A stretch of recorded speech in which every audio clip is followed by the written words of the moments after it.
Alors, ce matin, je suis en compagnie de Pierre Bouchard qui va pour la chronique Les marchés centre-ville. Nous allons donc parler de saucisses, de bière et de sauces piquantes. Alors, bonjour Pierre. Bonjour Francesca. Ça va bien? Ça va très bien. Oui, alors tu nous apportes des beaux produits aussi d'ici du Québec. Effectivement. Ce matin, j'ai décidé, premièrement, on va parler d'une saucisse qu'on fabrique en magasin, bien entendu. Ça va être la saucisse cidre et fromage bleu. Oh. C'est pour ça que ce matin, j'ai décidé de t'emporter pour commencer, pour faire différent par rapport à nos chroniques habituelles, qu'on parle souvent de bière. Oui. Je t'apporte un cidre qui est fait avec la thématique, avec la saucisse. Et voilà, avec la saucisse au cidre. Donc, je vais la sortir du feu ici pour la tempérer un petit peu avant qu'on lui goûte. Donc, je vais te parler de ce cidre-là. Dans le fond, ce cidre-là, on appelle ça Milton Star, mais c'est une marque. OK. Parce que c'est fait par les vergers de la colline, OK? Ils ont du cidre pétillant régulier, un petit peu plus sucré, on ajoute le gaz à l'intérieur, donc un cidre plus traditionnel comme on connaît. Mais la gamme Milton Star, qu'est-ce qu'elle a de différent par rapport aux autres? C'est qu'à l'intérieur de la bouteille, c'est une refermentation en bouteille qui va se créer. Donc, le gaz qu'on va avoir à l'intérieur, complètement naturel. OK. Ça pourrait faire là, que ça va t'enlever le sucre résiduel. C'est ça, parce que quand on boit un cidre, c'est onctueux, c'est comme un sirop, c'est comme... Il y a beaucoup, beaucoup de sucre aussi. Exact. Alors, quand on boit ça, j'imagine qu'on y retrouve un peu moins le goût sucré, mais le pétillant de la bière en même temps. Donc. Exact. Tu vas voir, c'est plus sec comme produit. C'est un produit qui peut rappeler un petit peu le vin mousseux. Ceux qui sont habitués de prendre carrément un champagne ou quelque chose du genre, parce que les bulles sont fines, étant créées à même l'intérieur de la bouteille, autrement dit en refermentation en bouteille. Ça va faire des bulles plus fines. OK. Et ce qui est intéressant aussi dans le Milton Star, celui-là, le Happy Hop, parce qu'il y a 3 variétés. OK. Puis celle-là? Il est aromatisé au houblon. Ah, d'accord, d'accord. C'est ça que j'ai senti quand il y a... Exactement. Le petit côté floral, le petit côté conifère un petit peu, mais il est légèrement employé. Tu sais, on n'a pas un gros kick de houblon. Par contre, on a de quoi d'assez intéressant. Pour l'amateur de houblon, c'est vraiment... on est dépaysé, je te dirais. Oui, probablement, parce que là, moi, je le goûte, puis on sent aussi la légèreté, mais c'est plus sec en même temps. Je ne sais pas si moi, je suis néophyte dans le domaine. J'essaie d'expliquer un peu quand je le goûte ce que j'ai ressenti, mais... Écoute, le côté sec est vraiment apporté par la refermentation. C'est pas le houblon qui va apporter ce côté-là.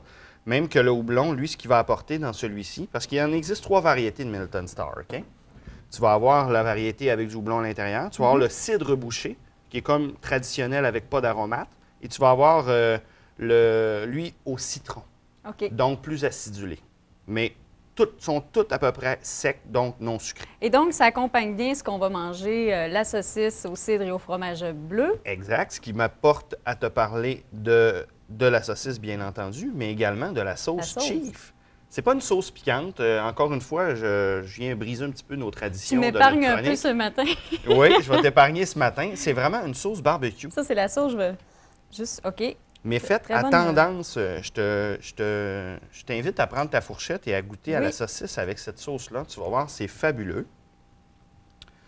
Ce que j'aime particulièrement dans cette saucisse-là, je ne sais pas si on peut le voir à la caméra, il y a vraiment des gros morceaux de fromage bleu. Et il y a vraiment du cidre à l'intérieur, donc ça se bouscule dans notre bouche. On a un côté onctueux. Et avec la sauce, on vient, parce que le fromage et tout ça, c'est un heureux mélange avec le cidre aussi. Oui, effectivement. Oui. Donc, sauce barbecue du Chief, qui est une sauce barbecue, il faut bien le dire, à la bière, qui est faite avec de la sang d'encre du Trou du Diable à Shawinigan. Trou du Diable qui est très réputé récemment. C'est pas une microbrasserie très, très âgée. Par contre, ils font tellement des produits de qualité qu'ils ont réussi à se démarquer assez rapidement. Merci. Donc, écoute, moi, je vais te le dire, là, franchement, c'est ma sauce barbecue coup de cœur à travers toutes les sauces barbecue que j'ai essayées.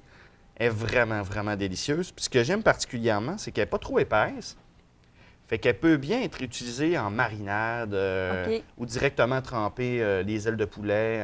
Elle peut servir autant en sauce piquante qu'en sauce barbecue. C'est une sauce passe-partout si on veut l'utiliser pour diverses recettes. Exactement. Et bien entendu, ben, pour pas passer à côté de la bière, ben, je t'ai apporté de la bière aussi, bien évidemment. Oui, et donc celle-ci, c'est... Les brasseurs du temps, OK. le bouillon de la chaudière. On a déjà parlé de cette brasserie-là dans les chroniques passées. Par contre, ce qu'il y a d'intéressant, c'est qu'ils viennent de nous arriver avec des produits en format régulier, 341 ml. OK. Donc, des plus petites bouteilles. OK? On était habitué de les voir en format 750 ml. C'était brassé directement à la brasserie. Oui. Mais là, ils ont un nouveau partenariat avec les Brasseurs du Nord, qui sont la bière boréale. Donc, ils brassent chez Boréal, OK. dans leur équipement à eux, et se font distribuer également par les bières de Boréal. Donc, on va être capable de les retrouver. Ils ont 4 produits en petites bouteilles qu'on va retrouver un peu partout. Pas obligé d'être des marchands spécialisés. Vous allez être capable de trouver ça, à mon avis, un petit peu OK, partout. c'est quand même très accessible. Exactement. Et donc, si on goûte celle-là, qu'est-ce qu'on est censé retrouver? Ben, c'est toi qui vas me le Ouais, dire. c'est ça. C'est toi qui vas me le dire, puis par la suite, ben, on va en parler. Moi, je la trouve légère, mais en même temps, il y a comme un goût prononcé qui vient à la fin, qui vient... Ça goûte quoi? Qu'est-ce que ça te Là, rappelle? c'est dur à dire avec le... Donc, le bouillon de la chaudière, qui est une Weizen. Oui. Weizen, qui veut dire blé, en fait. Donc, on est en présence d'une bière blanche, mais allemande. OK? Les Allemands, contrairement aux Belges, le bière blanche, il n'y a pas d'épices à l'intérieur. Il n'y a, OK. pas de fruits. On est simplement en Avec la présence de céréale. levure. Fait que le côté banane que tu vas retrouver dans tes saveurs, OK. c'est carrément créé par la levure. OK. Je trouvais ça intéressant de venir faire un contraste un petit peu plus sucré. Tout à fait, là. C'est différent, C'est là. complètement différent Ouais. d'avec le cidre, mais ça vient matcher tout autant. Puis, dans le fond, ce qu'il faut comprendre avec des dégustations comme celle-ci, Oui. c'est de s'amuser. Hein? Puis d'essayer. C'est là qu'on voit en même temps les mariages qu'on peut faire. Et quand des fois ça passe juste pas, ben on essaie d'autres choses à ce moment-là. Exact, exact. Donc, le côté, à mon avis, du fromage bleu vient épouser vraiment bien le côté blé très présent de la Weizen, qui est très bien brassé, soit dit en passant. Facile de se casser la gueule, entre parenthèses, quand on brasse ce Oui. style de bière-là. C'est quand même assez difficile. Parce que c'est vraiment les levures qui viennent donner toutes les saveurs à la OK. bière, pratiquement. Donc, il faut être très bon avec les levures. Il faut savoir où est-ce qu'on s'en va quand on fait des Weizen. Oui. Puis dans le cas de celle-ci, ben, très bien réussi.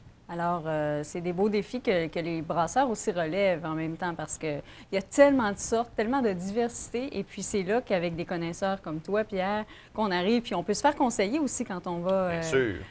Pas on peut, on doit. on souvent. doit, Si on mais- est moindrement néophyte, soyez pas gênés, même s'il n'y a pas personne dans le département. Faites appeler quelqu'un, ça va lui faire un extrême Bien, quand plaisir on de reçoit, venir. puis qu'on dit, bon, Ben ben là, oui. je veux épater un peu la galerie, on veut y aller avec les saveurs, avec les effluves aussi, les odeurs, quand on veut faire déguster aux gens des nouvelles choses, Oui. bien, on demande conseil et à ce moment-là, on est guidé dans l'achat des bières ou même des saucisses aussi, puis des sauces qui les accompagnent. Exact. Mais c'est pour ça qu'on vient aussi à des chroniques comme celle-ci. Hein. Ça peut donner des bons indices aux gens sur les goûts vers lesquels se diriger, puis un minimum de connaissances par la suite. Tu sais, si on écoute bien les chroniques, bien, on va être capable au moins d'avoir Oui. une idée de vers quoi on peut se diriger hein, après. Et on parlait de connaissances. Je Oui. crois que tu as gagné un prix aussi, hein, en fonction... Effectivement, récemment, le 18 novembre dernier, on a été honoré par l'AMBQ, qui est l'Association des microbrasseries du Québec, dans la catégorie épicier. Ils tiennent un congrès une fois par année. Donc, on a été nommé par nos pairs. Autrement dit, c'est vraiment le domaine microbrassicole qui a choisi de nous récompenser. Oh. C'est pas... plusieurs galas, souvent, il faut s'inscrire pour être capable de gagner un prix. Là, c'est pas du tout ça. La madame m'a appelé un lundi, quelques semaines avant de gagner. Oui. C'est avec un très grand plaisir. Ah, j'imagine. Écoute, on travaille depuis 2002 à travailler avec la microbrasserie, à éduquer les gens, à en parler, à faire des dégustations. Écoute, c'est... Et il y a la reconnaissance par les pairs D'avoir qui est la d'autant plus reconnaissance. valorisante. Absolument, c'est très valorisant, puis ça nous donne encore un bon coup pour continuer. Puis ça nous dit aussi qu'on n'est pas juste reconnu par les clients. Oui. Puis tu sais, je te dirais même que depuis qu'on a gagné le prix, là, les clients sont contents. Puis c'est tout ce qu'ils me disent. Ils disent, on dirait que j'ai l'impression de l'avoir gagné un peu. Parce que tu sais, on est très proche de notre Oui, clientèle la plus fidèle, en fait. Là. Ben, tu sais, les Qui clients sont de récurrents, tous les qui jours, reviennent. qui sont récurrents, puis qui adorent la bière. Puis Oui. Écoute, on peut jaser de bière pendant des demi-heures, des heures de temps dans ce département-là. C'est une passion qui nous Vous unit. la Hein. transmettez, puis ça se partage aussi. Exact. Bien, la bière, à mon avis, c'est une passion qui se partage très bien même. Puis notre clientèle est constamment croissante. Puis ça, ben, ce que ça nous donne, ce prix-là, c'est juste le goût de continuer. Bien, Un gros merveilleux, merci, parce que ça amène beaucoup aussi aux gens à connaître sur ce domaine-là qui est en pleine effervescence. Oui. Et puis là, on a goûté à la saucisse cidre et fromage bleu. Avec la sauce, peux-tu me rappeler le nom? La sauce, c'est la Chief Chief. du Trou Comment du Diable. l'oublier? Et les bières qui accompagnaient ces saucisses-là. Le bouillon de la chaudière de BDT Brasseur du Temps. Oui. Et le Milton Star, le houblon Happy Hop, qui est un cidre, en fait, un cidre refermenté en bouteille. Oui, alors moi, Pierre, merci pour cette belle chronique. Merci et à on toi. se retrouve la semaine prochaine.